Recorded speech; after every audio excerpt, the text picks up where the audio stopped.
What's poppin' YouTube? Back at it again with y'all with a whole nother video. Alright, y'all ready the title? Let's get into it.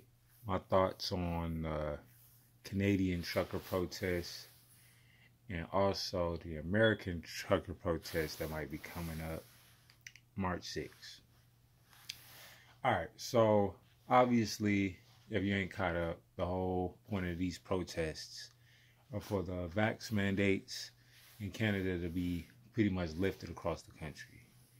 And it looks like here in the United States, it's looking like the same thing is about to occur. And basically, my position on it is that the vax mandates, in my opinion, should have been taken down due to, as they would say, the vaccination percentages, the herd immunity. Basically, 90% of the country right now has some level of immunity, whether it be through actually getting the virus and beating it, or you actually obviously got vaccinated. Now, here's the interesting thing I would like to ask. If all the truckers are protesting, there's two things that's about to transpire.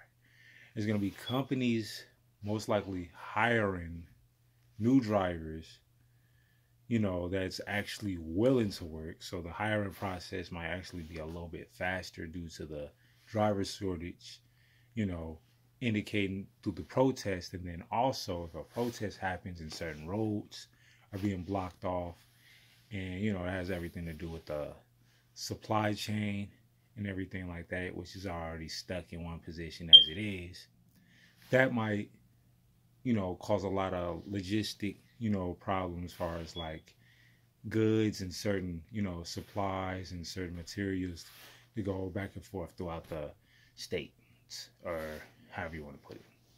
So economically, that's an interesting, question to ask, or, an interesting way to look at it, because on one hand, it seems like the driving industry or the trucking industry would, find a lot of people trying to undercut them, like the drivers that's actually quitting their jobs and putting their jobs on the line for a bigger purpose. What does that do for the next person that's not feeling so, propelled, for that cause, and might want to, find a better way of living?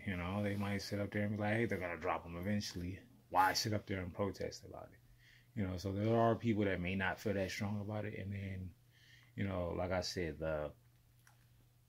how are they going to go about the protest? Because if you see what happened with the truckers in Canada, they weren't just protesting anywhere. They were protesting. They knew what they were doing. They knew the pinpoints and the checkpoints, even far as even trading between the United States and them. Like, they were having certain checkpoints where they were protesting at to really have an effect, as far as the whole, driving industry as a whole. So that's interesting, but that's where I'm going to leave it at.